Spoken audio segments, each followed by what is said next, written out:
Welcome back and very good evening to all of you. कल जो हम लोगों का वीडियो था उसमें पर्सनल प्रोनाउन की चर्चा शुरू हुई थी और ये कहा गया था कि पर्सनल प्रोनाउन वो प्रोनाउन होता है पर्सन से बना हुआ है, मतलब वो आमतौर पर किसी लिविंग बीइंग को रिप्रेजेंट करता है, किसी लिविंग बीइंग के नाम को, किसी पर्सन के नाम को वो रिप्रेजेंट करता है। तो उसमें आपको बताया गया था कि 3 पर्सन्स होते हैं। जहाँ तक प्रोनाउन के संदर्भ में हम पर्सन की बात करते हैं तो पर्सन की संख्या है 3, फर्स्ट पर्सन, सेकेंड पर्सन और थर्ड पर्सन। उसमें फिर कहा गया था आपको कि first person is the person who speaks, second person is the person who listens to and third person is the person who is talked about, जिसकी बारे में चर्चा की जा रही हो। अब आगे चर्चा जो होगी, पहले तो ये प्रोनाउन की बात हो रही है। इनमें काइंड्स, जो पहला काइंड है पर्सनल प्रोनाउन, उसकी बात हो रही है। तो इसमें अब आगे जो बात होगी वो होगी कि दी पर्सनल प्रोनाउंस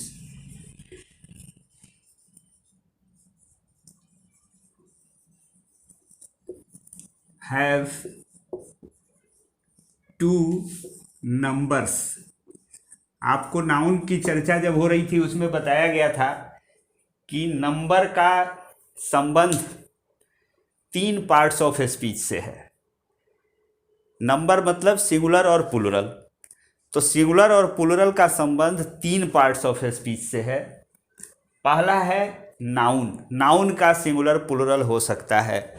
दूसरा है प्रोनाउन, प्रोनाउन का भी सिंगुलर प्लूरल हो सकता है, क्योंकि वो नाउन का ही सारा काम करता है, इसलिए इसमें भी सिंगुलर प्लूरल होता है। और तीसरा जो पार्ट्स ऑफ स्पीच है वो है वर्ब, उसका भी सिंगुलर और प्लूरल होता है।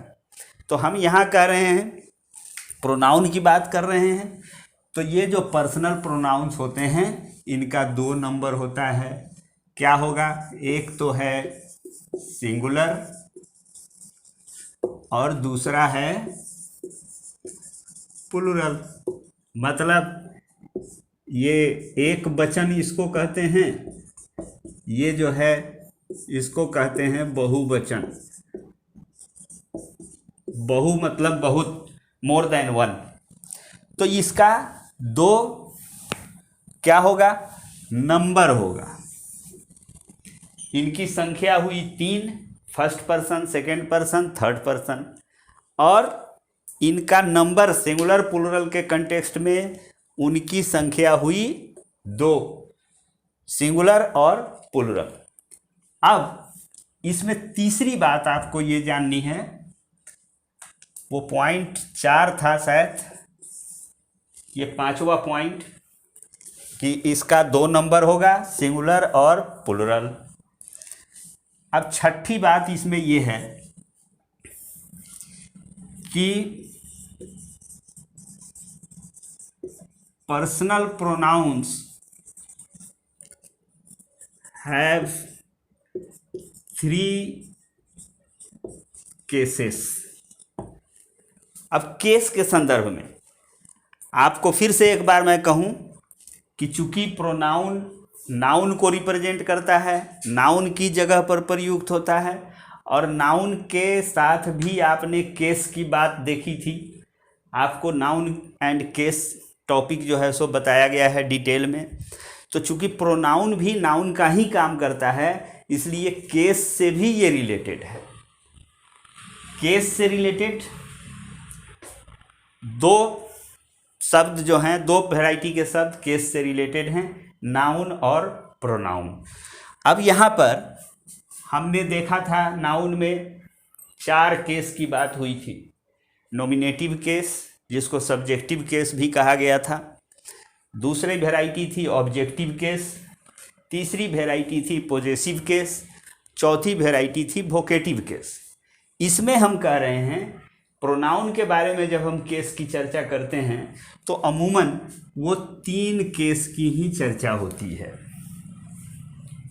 कौन कौन सा? ए नॉमिनेटिव, या जिसको आप सब्जेक्टिव भी कह सकते हैं, नॉमिनेटिव या सब्जेक्टिव। मतलब जब अगर कोई प्रोनाउन सब्जेक्ट के रूप में किसी सेंटेंस में काम करेगा तो उसका केस हम कहेंगे नॉमिनेटिव केस या सब्जेक्टिव केस। जैसे नाउन में आपने देखा था कि जब वो सब्जेक्ट के रूप में काम कर रहा था तो उसका केस हम कहते थे नॉमिनेटिव केस। फिर ये ऑब्जेक्ट का भी काम करता है प्रोनाउन, ये हम लोग प्रूव कर चुके हैं, देख चुके हैं। तो अगर ये ऑब्जेक्ट के रूप में आएगा तो इसका केस जो होगा वो ऑब्जेक्टिव होगा। और तीसरी बात पॉजेसिव।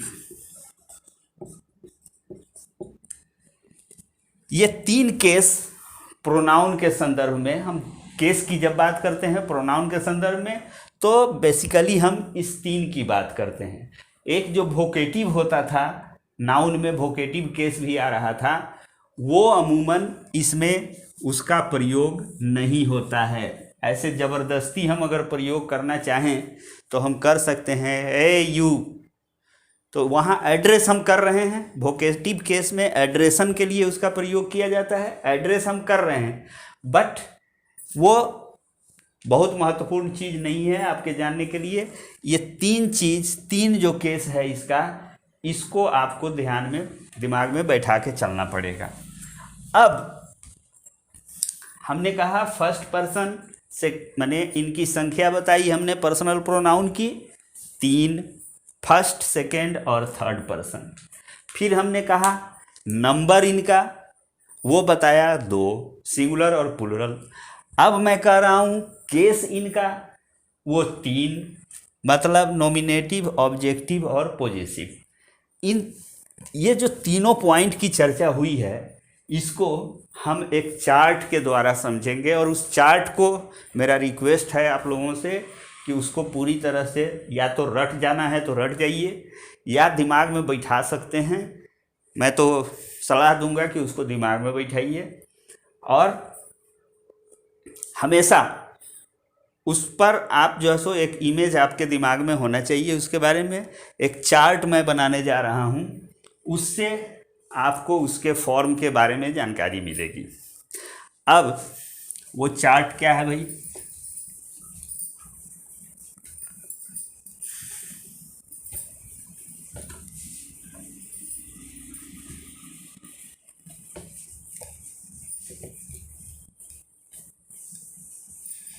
बहुत ध्यान से इसको समझिए।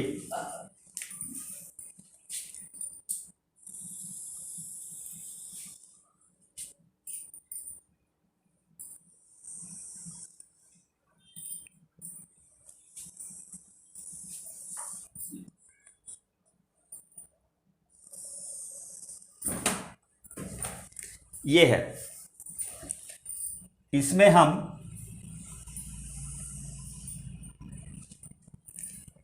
लिख रहे हैं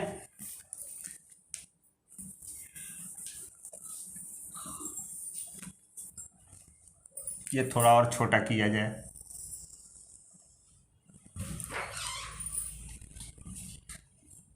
इसमें पर्सन की बात करेंगे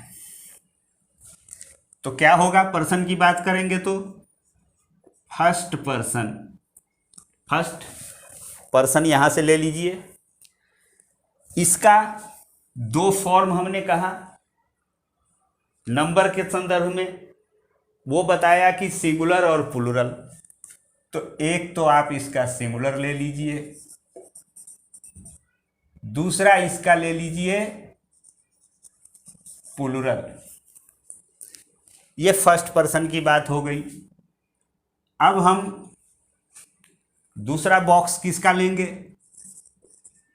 सेकेंड पर्सन। इसमें भी क्या आएगा? सिंगुलर और प्लूरल। फिर तीसरी वेराइटी पर्सन की बात की जा रही है, तो थर्ड पर्सन एक ये भी होता है। ये बताया जा चुका है कि 3 पर्सन होगा प्रोनाउन से रिलेटेड। इसमें भी क्या होगा, सिंगुलर और प्लूरल, सब में सिंगुलर प्लूरल नंबर होगा। ठीक है, अब यहां हम केस की बात करते हैं। हमने कहा कि 3 केस होता है प्रोनाउन का। पहला कहा कि जब प्रोनाउन सब्जेक्ट के रूप में प्रयुक्त हो, जो हो सकता है, जिसको आपने एग्जाम्पल वगैरह से समझा है। तो अगर सब्जेक्ट के रूप में ये प्रयुक्त हो रहा है तो इसका केस क्या कहलाएगा, नॉमिनेटिव। दूसरी बात होगी कि ये ऑब्जेक्ट के रूप में आएगा तो इसका केस क्या कहलाएगा, ऑब्जेक्टिव। और तीसरी स्थिति होगी जब ये पोजीशन बताने के लिए आएगा तो इसका केस कहलाएगा पॉजिटिव।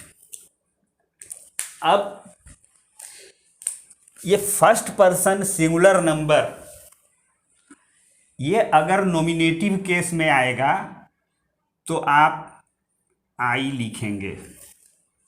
अगर ये ऑब्जेक्टिव केस में आएगा तो आप मी लिखेंगे। अगर यह पॉजिटिव केस में आएगा तो आप माई लिखेंगे। और एक इसका और फॉर्म होता है माइन, MINE। नाउ अगर फर्स्ट पर्सन प्लूरल होगा तो नॉमिनेटिव केस में अगर वो आया हुआ रहेगा, मतलब सब्जेक्ट के रूप में उसका प्रयोग किया गया रहेगा सेंटेंस में, तो आप क्या लिखेंगे, वी। और अगर वो ऑब्जेक्ट के रूप में आएगा तो आप क्या लिखेंगे, अस। और अगर वो पोजीशन बताने के लिए आएगा तो आप लिखेंगे आवर, आवर्स। फिर आइए अब सेकेंड पर्सन की बात करते हैं। तो इसका सिंगुलर भी यू होता है और प्लूरल भी यू होता है। अगर ये सब्जेक्ट के रूप में आ रहा है सिंगुलर नंबर में तो यू, ऑब्जेक्ट के रूप में आएगा तो इसके फॉर्म में कोई परिवर्तन नहीं होता है। यहाँ आप देख रहे हैं ये जो नॉमिनेटिव फॉर्म है ऑब्जेक्टिव में बदल गया, फिर पॉजिटिव में बदल गया। फर्स्ट पर्सन में जैसे केस चेंज होता है तो उसका फॉर्म भी बदलता है, लेकिन सेकेंड पर्सन में नॉमिनेटिव फॉर्म और ऑब्जेक्टिव फॉर्म सेम रहता है। There is no change in its form. Now positive में क्या होगा, योर और योर्स। इसकी चर्चा बाद में होगी, अभी आप इसको नोट कीजिए। ये अगर प्लूरल होगा तब भी हम यू लिखेंगे, ऑब्जेक्ट के रूप में आएगा प्लूरल ऑब्जेक्ट, तुम दोनों की बात करेंगे हम, तब भी यू लिखेंगे, योर और योर्स लिखेंगे। It is clear. नाउ अब थर्ड पर्सन में हम चलते हैं।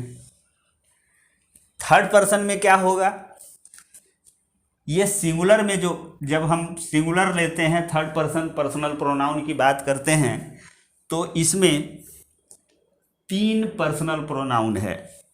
एक तो ही है, दूसरा सी है और तीसरा इट है। ये 3 third person personal pronoun in third person singular number, उनकी संख्या है 3।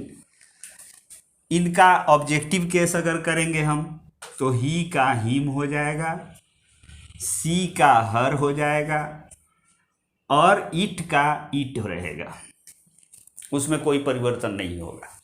नाउ अगर ये पोजीशन बताने के लिए आ रहा है, संबंध की बात करने के लिए आ रहा है, माई पेन की बात कर रहे हैं हम, मेरी कलम, तो यहाँ पर ये पोजीशन बताने का काम कर रहा है। देयरफॉर इसका पॉजिटिव फॉर्म अब इसका क्या हो जाएगा, हीज। इसका ही से ऑब्जेक्टिव हिम, पॉजिटिव हीज। सी से ऑब्जेक्टिव हर, और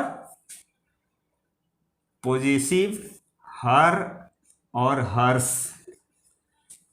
दोनों। और ईट का क्या हो जाएगा, Yeats.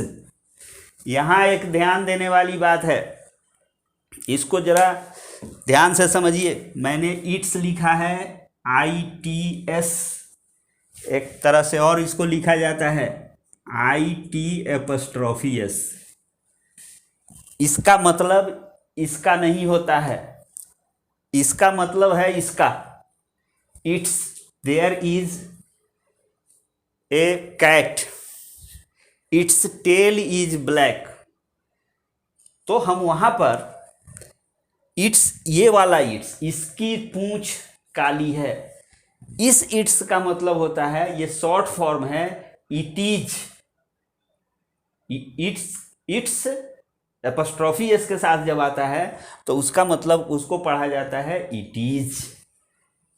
It's red, I have a pen, it's red. अगर हम लिखते हैं, सपोज कीजिए I have a pen full stop, it's red, तो इसको हम क्या कहेंगे, इट इज रेड, ये लाल है। इसका यहां पर इसका अर्थ नहीं होगा, यह इसका अर्थ होगा, यह है। एनीवे, इस चार्ट को आप दिमाग में रखेंगे भाई। अगर आपको प्रोनाउन के संदर्भ में और केस के संदर्भ में और उनके नंबर के संदर्भ में किसी तरह का कन्फ्यूजन नहीं रखना है दिमाग में, तो यू विल हैव टू, या तो कन्फ्यूजन दिमाग में रखिए या फिर इस चार्ट को दिमाग में रखिए। पसंद आपकी है, मेरी सलाह है कि चार्ट को ही दिमाग में रख लीजिए, तो कन्फ्यूजन खुद ब खुद दूर हो जाएगा। एनीवे, ये प्लुरल अगर होगा थर्ड पर्सन, तो वो चाहे ही का प्लुरल हो, सी का प्लुरल हो, चाहे इट का प्लुरल हो, ये सब होगा क्या, प्लुरल होगा तो दे। ये ऑब्जेक्ट के रूप में अगर आएगा, ये नॉमिनेटिव केस में सब्जेक्ट के रूप में आएगा तो दे लिखेंगे। दे आर प्लेइंग क्रिकेट, यहाँ खेलने का काम वो लोग कर रहे हैं, मतलब वो करता हैं, ये कर्ता के रूप में आएगा। ये सारा कर्ता के रूप में आने वाला फॉर्म है, ये सारा कर्म के रूप में आने वाला फॉर्म है, और ये सारा संबंध बताने वाले फॉर्म के रूप में आने वाला, संबंध बताने के लिए आने वाला फॉर्म है। तो दे, ये अगर ऑब्जेक्ट के रूप में किसी सेंटेंस में आएगा तो देम लिखेंगे। ये अगर पोजीशन बताने के लिए आएगा तो THEIR, THERE नहीं, THEIR, देयर, उनका, या देयर्स, THEIRS, ये फॉर्म भी इसका होगा। तो ये केस चार्ट है, and this case chart is required to be viewed regularly, it is required to be kept in your mind। और तब आपको प्रोनाउन से संबंधित, उसके केस से संबंधित, उसके नंबर से संबंधित किसी तरह का कोई कन्फ्यूजन नहीं होगा। बट उसके लिए कंडीशन है, आप इसको ज़रा समझिए और दिमाग में बैठा के चलिए। अब हम इन सब की चर्चा करेंगे। ये जो पर्सनल प्रोनाउन के डिफरेंट पर्सन्स में जो आने वाले शब्द हैं, ये प्रोनाउंस की संख्या कितनी हो गई, 1 2 3 4 5 6 7 8 9 10 11 12 13 14 15 16 17 18 19 20 21 22 23 24 25 26 27 28 29 एंड 30। ये 30 पर्सनल प्रोनाउन का डिफरेंट फॉर्म होगा। इससे आगे पर्सनल प्रोनाउन में कुछ नहीं होगा। तो इनको आप इस 30 के बारे में थोड़ा दिमाग में बैठा के चलिए। अब हम इस 30 में सिर्फ इनकी चर्चा करेंगे, 1 2 3 4 5 6 7 8 की चर्चा करेंगे, क्योंकि बाकी जो है वो इसी का ट्रांसफॉर्म्ड रूप है। खाली वो ऑब्जेक्ट के रूप में आएगा तो उसका चेंज हो जाएगा फॉर्म, यही है। बट इसका हम कब कब यूज, कहाँ कहाँ, कैसे करते हैं, इसको हम जानेंगे। तो सबसे पहले आपने देखा कि फर्स्ट पर्सन में दो प्रोनाउन की बात हुई थी। फर्स्ट पर्सन में क्या हुआ था, नॉमिनेटिव केस वाला चार्ट आपको दिमाग में रखना है। दो आई और वी, आई सिंगुलर और प्लूरल फॉर्म हो जाएगा तो वी होगा। इसका यूज कब, कैसे, कहाँ किया जाता है? तो आप जानते हैं कि first person is used for the speaker. जैसे हम कहें कि he said I am a doctor, sorry he को हटा दीजिए, Ram said I am a doctor, ये सेंटेंस दिया हुआ है। जरा इसको समझिए। कल बात हुई थी कि स्पीकर फर्स्ट पर्सन जो होता है वो द पर्सन हु स्पीक्स। अब इसमें एक चीज़ ध्यान दीजिए कि ये आई जो है ये प्रोनाउन है, चार्ट में इसका नाम आया हुआ है, इसलिए ये प्रोनाउन है, पर्सनल प्रोनाउन है। मतलब ये किसी नाउन को रिप्लेस कर रहा है। ये किस नाउन को रिप्लेस कर रहा है? यस, ये राम को रिप्लेस कर रहा है। और राम सेड, ये आई हम यहाँ क्यों दिए? हम यहाँ ही क्यों नहीं दे दिए? हम यहाँ पर यू क्यों नहीं दे दिए? ये स्पीकर के लिए ये बात हो रही है, ठीक है। ये जो राम है ये स्पीकर है और स्पीकर को हम रिप्लेस कर रहे हैं, बोलने वाले को रिप्लेस कर रहे हैं, तो that will be replaced only by A personal pronoun from first person. तो मैंने अब ये इसकी चर्चा जो हमको करनी है, आई और वी की बात जो हम कर रहे हैं, तो इसमें आई पहली बात इसकी हम करें। It is used to replace a noun which is singular. Singular noun को रिप्लेस करेगा, क्योंकि आपको बताया जा चुका है कि प्रोनाउन जब भी होगा रिप्लेस करने के लिए आएगा तो it must agree in number and gender of the noun for which it is being used. जिस नाउन को हटा के ये प्रयोग किया जा रहा है उस नाउन के नंबर और जेंडर से इसका मैचिंग होना चाहिए। तो हमने कहा कि ये चूंकि सिंगुलर है, therefore it is used to replace a noun which is singular and which may be of masculine or feminine gender। Number और जेंडर की बात की जा रही थी कि मैच होना चाहिए नंबर और जेंडर का। तो यहाँ पर हम कह रहे हैं कि जो फर्स्ट पर्सन आई का प्रयोग किया जाता है ये सिंगुलर नाउन के लिए होगा।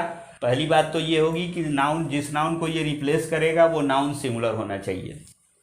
सिंगुलर नाउन को रिप्लेस करेगा ये, और वो मैस्कुलिन जेंडर वाले नाउन को रिप्लेस करने के लिए भी आ सकता है और फेमिनिन जेंडर वाले नाउन को रिप्लेस करने के लिए भी आ सकता है। जैसे देखिए, Sita said I am a teacher. Suppose कीजिए, Ram said I am a teacher.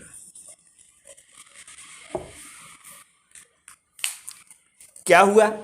इस सेंटेंस में सीता स्पीकर है, इसको रिप्लेस करने के लिए हम प्रोनाउन का प्रयोग करने जा रहे हैं। वो प्रोनाउन आई आया, क्योंकि स्पीकर के लिए फर्स्ट पर्सन वाला पर्सनल प्रोनाउन लेते हैं हम, इसलिए वो लिए। और चूंकि सीता सिंगल है, सिंगुलर है, इसलिए हम इसको सिंगुलर दिए पर्सनल प्रोनाउन। और हमने यहाँ लिखा कि वो पुरुष के लिए भी आई आ सकता है और महिला के लिए भी आई आ सकता है। महिला स्पीकर होगी तो वो भी अपने लिए आई का प्रयोग करती है।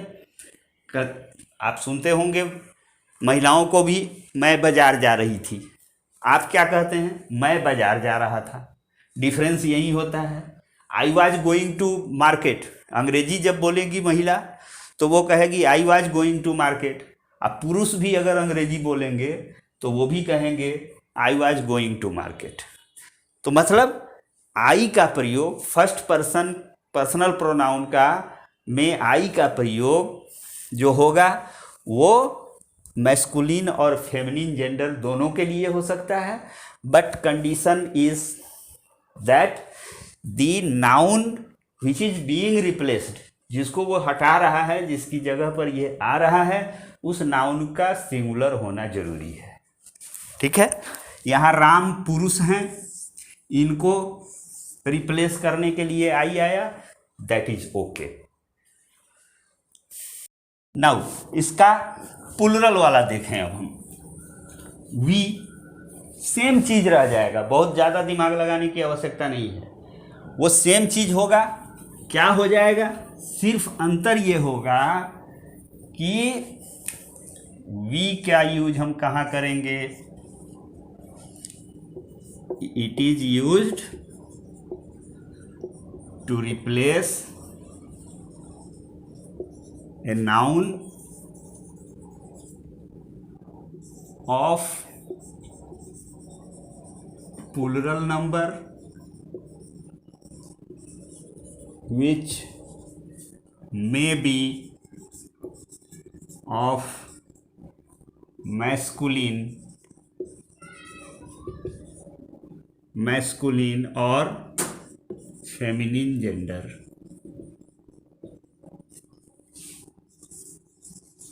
उसमें क्या कहा गया था? आई में कहा गया था कि सिंगुलर होगा, मैस्कुलिन या फेमिनिन जेंडर दोनों के लिए आएगा। ठीक वही बात यहाँ पर भी कही जा रही है, इसमें कोई नई बात नहीं है।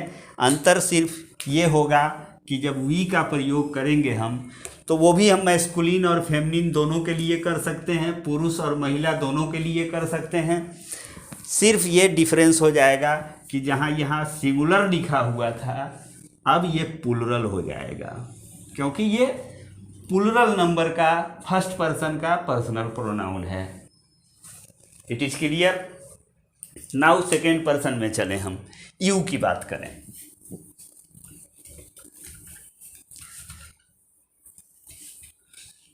तो यू का प्रयोग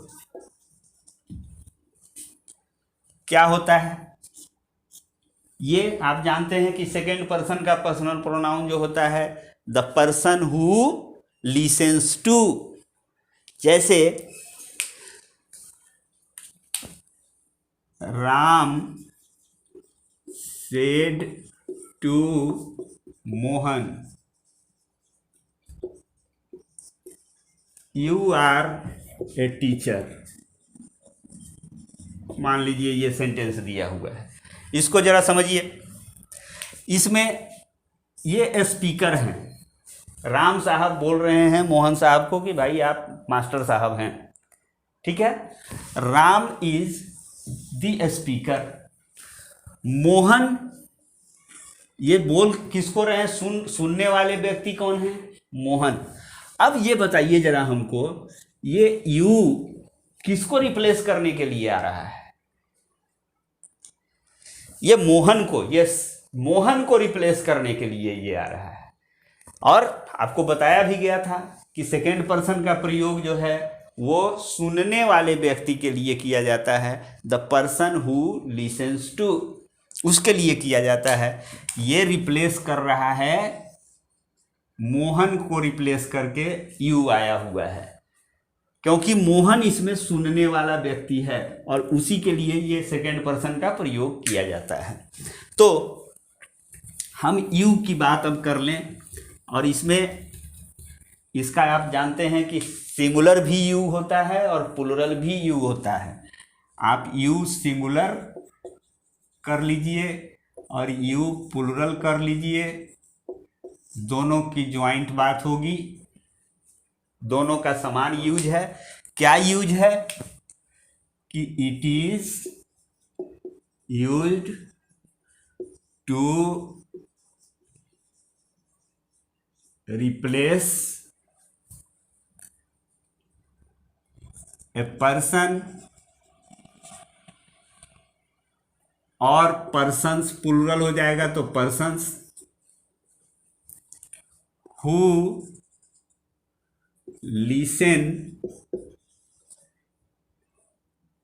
लिसेंस या लिसन,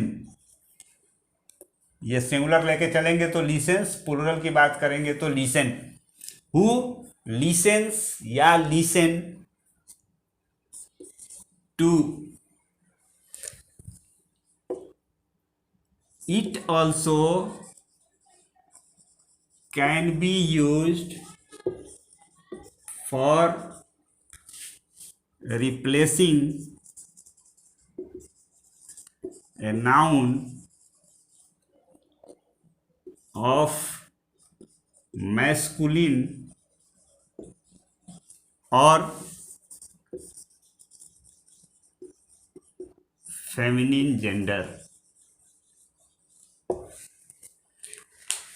ये क्या होगा कि सुनने वाला व्यक्ति, अब वो पुरुष हो या महिला हो, इसमें भी जेंडर की बात जब हम करेंगे तो मैस्कुलिन या फेमिनिन दोनों जेंडर के लिए यू का प्रयोग किया जा सकता है।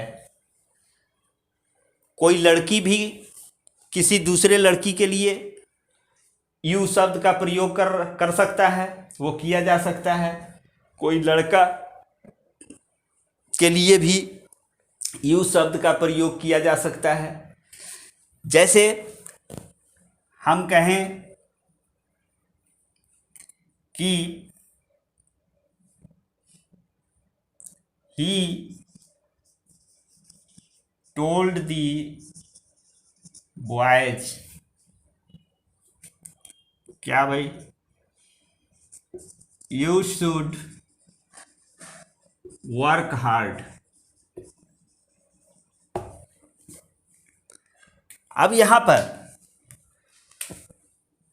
ही बोलने वाला है और किसको कहा, ये सुनने वाले बॉयज हैं। बॉयज प्लुरल, मैस्कुलिन जेंडर, पुरुषवाचक हैं। ये लड़कों की बात हो रही है, देयरफॉर ये पुरुष हैं। और इनके लिए चूंकि सुनने वाला है, ये यू इसी को रिप्लेस करने के लिए आया हुआ है। तो यहां पर ये मैस्कुलिन जेंडर के लिए आया। ही टोल्ड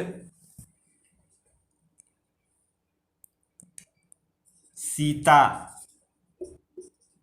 यू शुड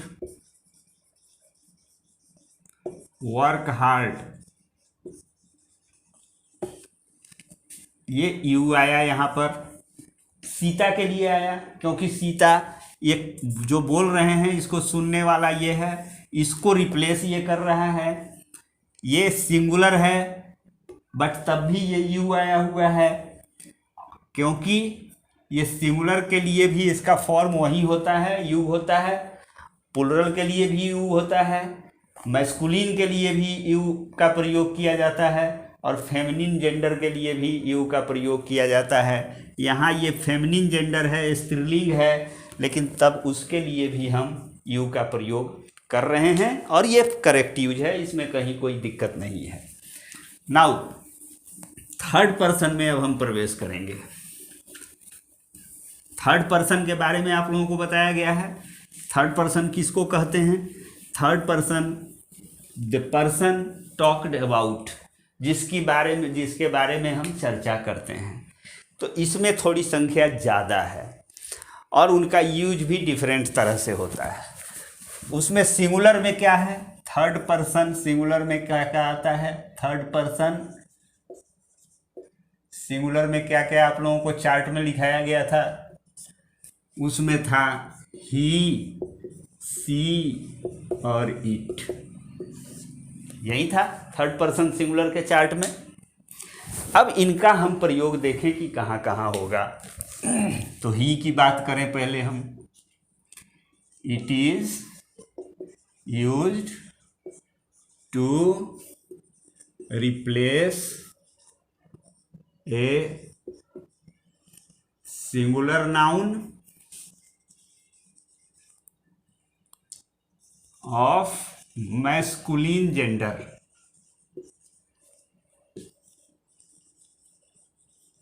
ये पुरुष वाला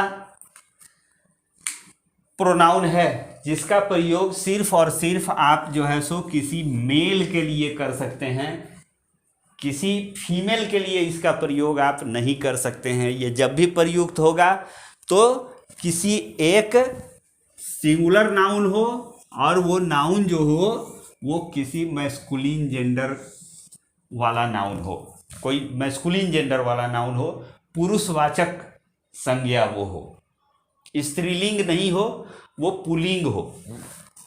जैसे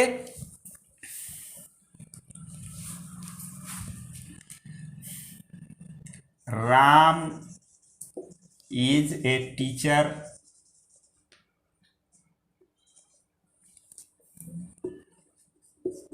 he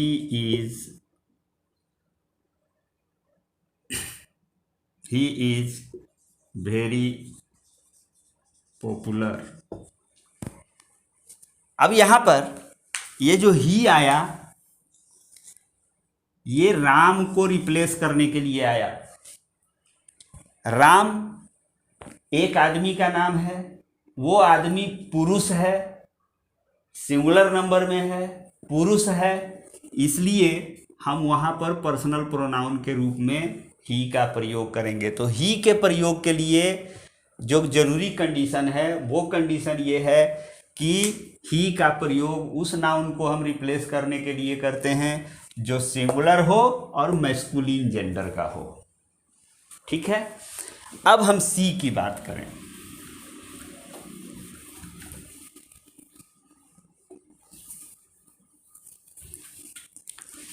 सी की बात करें, it is used to replace a singular noun of feminine gender।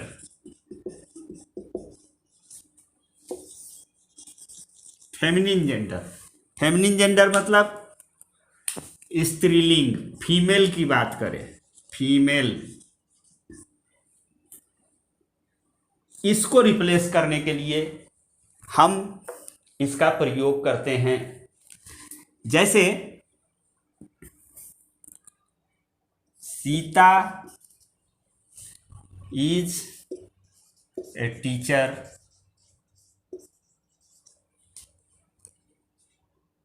C is very popular. अब ये सी जो आया हुआ है ये रिप्लेस करने के लिए आया है सीता को। सीता एक महिला का नाम है, वो स्त्रीलिंग है, फेमिनिन जेंडर का है, उसको रिप्लेस करने के लिए इसका प्रयोग किया गया है। तो सिंगुलर हो, नाउन सिंगुलर हो और फेमिनिन जेंडर का हो तभी हम सी का प्रयोग करते हैं। अभी तक जो आपने देखा उसमें ये बातें हुई थी कि ये सारा पर्सन के लिए आ रहा था, जीवित चीज के लिए, लिविंग बीइंग के लिए आ रहा था। इस सी के साथ कभी कभी ये नॉन लिविंग को भी रिप्रेजेंट करता है। जैसे मदरलैंड की बात होती है, जैसे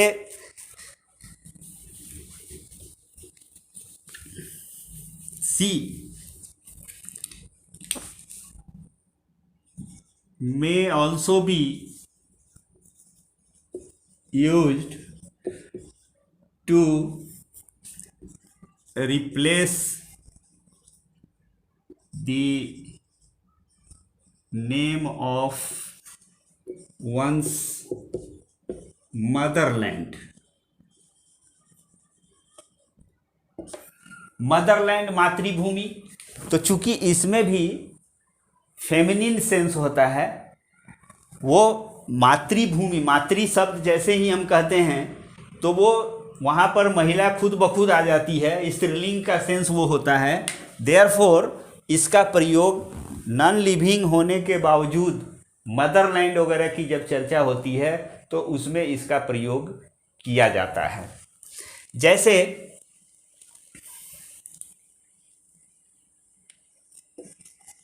इंडिया इज आवर मदरलैंड,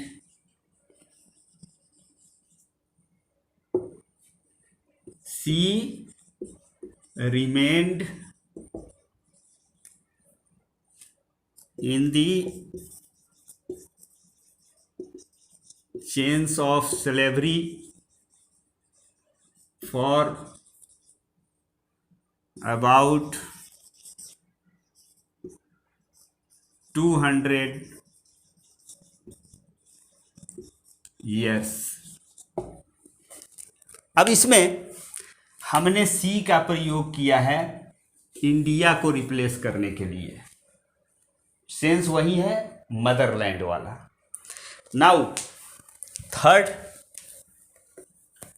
इसका ही हो गया, सी हो गया। इट की बात हम करें,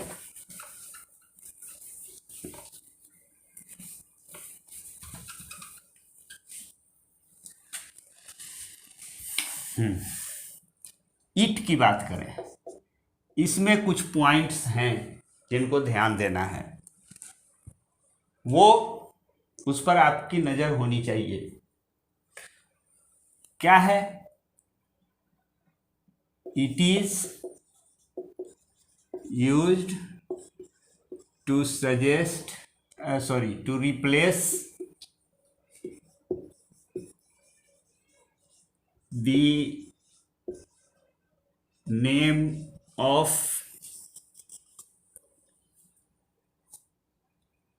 a small living organisms such as insects, ants,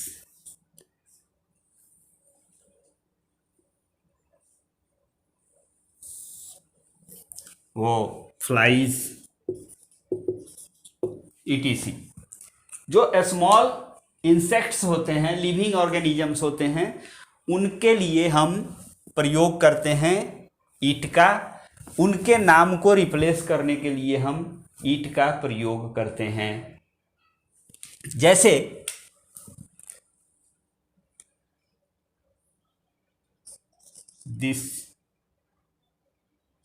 this is an ant,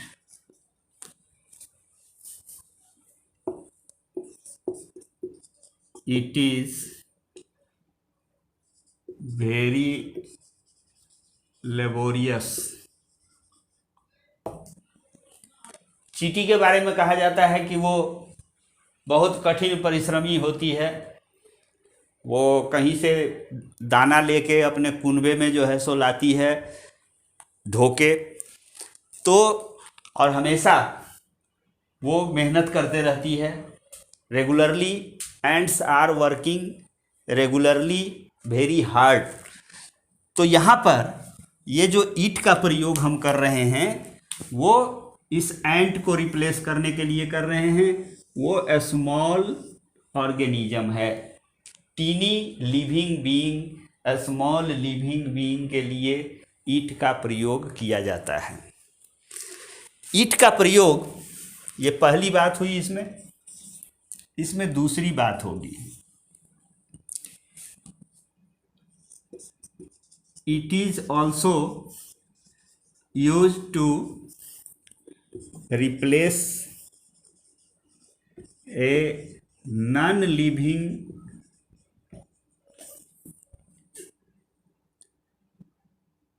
noun. ये नॉन लिविंग के लिए भी प्रयुक्त होता है। जैसे हम कहें I have a pen, it is red, तो ये इट जो आया ये रिप्लेस किया किसको, पेन को रिप्लेस किया। ये नॉन लिविंग है, उसको रिप्लेस करने के लिए भी इट का प्रयोग किया जा सकता है। तीसरा यूज इट के प्रयोग के लिए है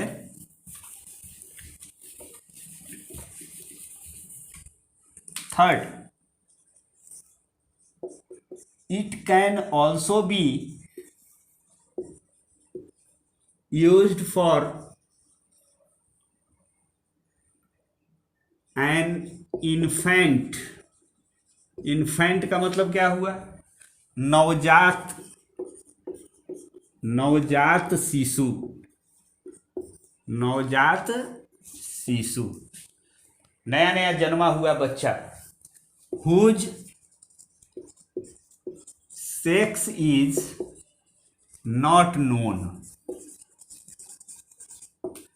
जिसके लिंग के बारे में आपको पता नहीं है कि वो स्त्रीलिंग है कि पुल्लिंग है, वो मेल चाइल्ड है कि फीमेल चाइल्ड है। जैसे मान लीजिए कि there is a baby in nurse's arms, it is crying. अब इसको समझिए, एक बच्चा है इन दी नर्सेस आर्म्स, मतलब क्या हुआ, जो नर्स है उसकी बाहों में एक बच्चा है, उसके गोद में एक बच्चा है, और इट इज क्राइंग, मतलब यू डू नॉट नो कि weather the baby is a male child और ए फीमेल चाइल्ड, नवजात बच्चा है वो। तो वैसी स्थिति में जब उसका सेक्स अननोन है तो हम उस लिविंग बीइंग पर्सन है वो, फिर भी उसके लिए हम इट का प्रयोग करेंगे। लेकिन the moment you come to know the sex of that child, उस बच्चे के बारे में अगर जानकारी आपको हो जाती है कि भाई ये मेल है कि फीमेल है, तो अगर आप जान जाते हैं कि ये मेल है तो आप ही का प्रयोग कर देंगे, अगर आप जान जाते हैं कि ये फीमेल है तो आप वहाँ पर सी का प्रयोग करेंगे। लेकिन जब तक नहीं जानते हैं तब तक आप आदमी के बच्चे के लिए भी इट का प्रयोग कर सकते हैं। तो ये है आपका इट का प्रयोग।